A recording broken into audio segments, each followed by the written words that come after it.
Isso aí, né? A gente conversando aqui sobre direito à saúde e quase que se confrontando com uma questão que direito a gente tem, mas na verdade, na prática, a gente não consegue usufruir desse direito. E a pergunta que a gente colocou lá no início, né, na abertura do programa, como que o brasileiro pode realmente ter ajuda para vencer nessa batalha em prol de um direito que é dele de fato, mas que ele não consegue fazer acontecer? Na questão, quando eu também coloquei que, na verdade, a maioria dos usuários do SUS são a população mais vulnerável, a população que pode optar por um plano de saúde, não pensa duas vezes em fazê-lo. É verdade. Representando essa população vulnerável, exatamente está o papel da Defensoria Pública. A Defensoria Pública ela se presta a dar assistência jurídica àqueles que não têm condições de pagar para um advogado. Infelizmente, a Defensoria Pública não está estruturada de forma suficiente também, porque depende da vontade do poder público, que a gente estava falando, de colocar ela em todas as regiões e atender o máximo da população possível. Hoje, por exemplo, a Defensoria Pública, entre os defensores públicos federais e os hospitais federais são o que nós lidamos no dia a dia, existem 560 no Brasil inteiro. Enquanto os advogados, para defender a União, por exemplo, existem no mínimo 4 vezes mais. Então, há essa discrepância. Mas, dentro do trabalho que nós fazemos, a Defensoria Pública consegue dar um atendimento aqui no Rio de Janeiro, por exemplo, atendendo aos municípios de Rio de Janeiro, Seropédica e Itaguaí. Existe uma Câmara de Resolução de Litígios de Saúde. Essa Câmara foi fruto de um convênio entre diversos órgãos. Reúne no mesmo local a Defensoria Pública da União e a Defensoria Pública do Estado, e a Secretaria de Saúde Estadual e a Secretaria de Saúde Municipal. Existem alguns outros órgãos que compõem também a Câmara, mas o trabalho dele é feito de tempos em tempos. Fixo, funcionando todos os dias, estão esses órgãos juntos, tentando ver o que pode ser feito. O trabalho da Defensoria não está simplesmente de levar a questão para o judiciário quando não tem mais jeito, mas a gente percebeu que, como estava muito complicado esse fluxo e eram muitos problemas, nós tínhamos que entrar no fluxo e tentar arrumar também o problema. E com a ajuda das secretarias, das pessoas que trabalham lá, têm saído alguns frutos dessa Câmara. Então, nessa Câmara, as duas defensorias fazem o atendimento da população. Os problemas são levados imediatamente às secretarias, que fazem um parecer se a medicação, um exame, uma consulta está disponível, sai de lá com a data ou então com a indicação do local onde deve pegar o medicamento, que isso pode parecer uma besteira, mas muitas das pessoas não sabem, ficam perdidas, saem dos hospitais com receituários que não conseguem ler e ficam perdidos até chegar na porta da Defensoria. Uma vez que a questão não é... O pleito ali não é dispensado pelo SUS, a Defensoria Pública faz uma análise, mais uma vez junto às secretarias, tenta ver o que pode ser feito, se tem de alguma forma como a gente modificar o fluxo ou a própria política pública, e se não tiver jeito a gente leva a questão para o Poder Judiciário. Tentamos evitar a judicialização o máximo possível, porque hoje a ordem judicial parece que perdeu um pouco do seu poder e os entes descumprem sem problema nenhum a ordem judicial. Essa é uma questão grave, né? Porque nós estamos falando de um Brasil democrático, de um Brasil com legislações, Congresso Nacional funcionando, Estado democrático de direito presente. Não é possível admitir que uma decisão judicial não seja cumprida.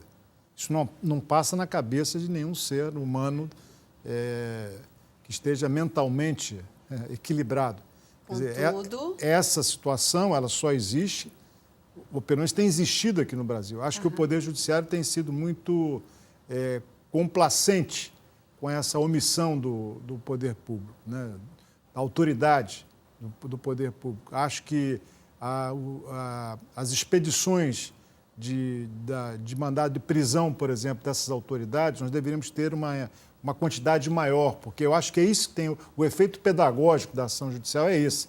Mas eu acho que o Poder Judiciário ainda está muito, talvez, influenciado pelo poder público e isso tem dificultado. Se você tem uma ideia, por exemplo, do que eu estou falando, a Defensoria Pública da União conseguiu, no caso do Hospital de Bom Sucesso, uma decisão judicial para que, na emergência que está em obras há 3 anos, as obras paralisadas há 3 anos, elas não são concluídas, e ali o ser humano é internado num local absolutamente indigno, fere a dignidade da pessoa humana, o defensor público, o doutor Daniel Macedo, com o Sindicato dos Médicos, nós fomos lá e verificamos que essa situação não poderia continuar, fizemos uma ação judicial, ele fez essa ação judicial e conseguiu que o poder público determinasse o limite de internação de pacientes nessa unidade, que só cabe 30, mas tinha sempre 70, 80.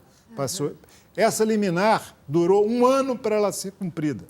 1 ano o Ministério da Saúde levou para cumprir essa decisão judicial. E em momento algum, mesmo com a Defensoria pedindo a prisão do diretor e de outras autoridades, o Poder Judiciário negou e sempre apostou na possibilidade da negociação cumprir o papel de resolver o problema. Nós estamos hoje, com a emergência de Bom Sucesso, na mesma situação que estávamos, com a obra paralisada. É verdade que o número talvez hoje não seja mais de 70, 80, mas a decisão judicial, até hoje, ela não foi cumprida na sua plenitude. Onde é que nós podemos conviver com uma situação como essa?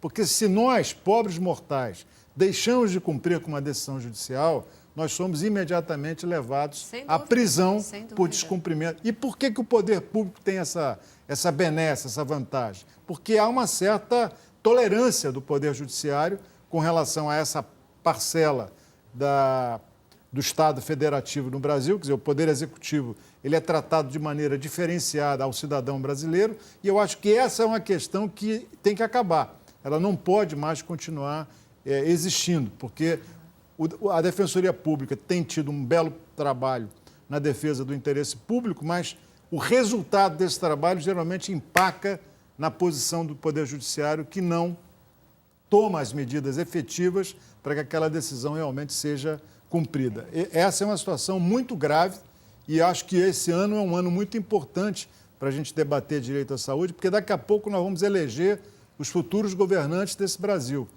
E a gente não pode permitir que haja um repeteco de pessoas que até agora se mostraram negligentes, omissas em relação à saúde, sejam reeleitas para novos mandatos, quando, na verdade, não tiveram a competência de realizá-los com devido respeito à população. Verdade. Eu não quero perder a oportunidade de falar um pouquinho sobre isso aqui no Cabeça para Cima e com vocês aqui hoje pelo seguinte, porque até nessa questão mesmo, né, da troca de mensagem, de compartilhamento de vários telespectadores, em função de diferentes temas que a gente trata aqui, eu recebi algumas mensagens onde alguns amigos diziam assim, o povo é responsável pelo que está aí, o povo é responsável pelos governantes que estão aí, o que a gente tem que mudar é o que está aí. Mas eu fico pensando que onde de fato está essa consciência de que o povo é que tem que mudar? Como o povo é que tem que mudar? O povo somos nós, né? Somos nós. E vai aí, governo, outro governo, e as coisas não mudam. E esse mesmo povo que padece tudo isso, vota e a gente não vê mudança no resultado final. Mas está aí, né, o Cabeça para Cima. Está aí o Cabeça para Cima. Para alertar as pessoas, exatamente. O nosso papel aqui, com você dirigindo os trabalhos, é exatamente para mostrar à nossa população o que está certo e o que está errado. Né? É isso que vai elevar o nível de... Se todas as televisões tivessem a responsabilidade que tem Boas Novas com a democracia, com a informação, levar esse chamado direito, né, para que todos conheçam os seus direitos, eu tenho certeza que nós estaremos num país diferente do que nós estamos vivendo hoje. Mas, lamentavelmente, os meios de comunicação, nem todos têm a mesma postura que tem essa emissora. Pois é, a gente já precisa ir lá para o nosso último intervalo, né? Mas esse registro de que... Por isso que a gente fala que a gente está refletindo sobre um tema, refletindo sobre a situação da saúde no Brasil e o direito do povo brasileiro em relação a isso, né? Temos direito, sim. Temos instrumentos e instituições que vão buscar guardar e exigir esses direitos. Mas a gente tem que conseguir sair do outro lado. Eu não gostaria de maneira nenhuma de terminar esse programa com essa sensação de que estamos ferrados. Né? Não, a gente tem saída e a gente tem que encontrar essa saída. Eu vou para o intervalo e a gente faz a nossa conclusão sobre o debate de hoje, tá bom? Vamos lá. Cabeça pra cima.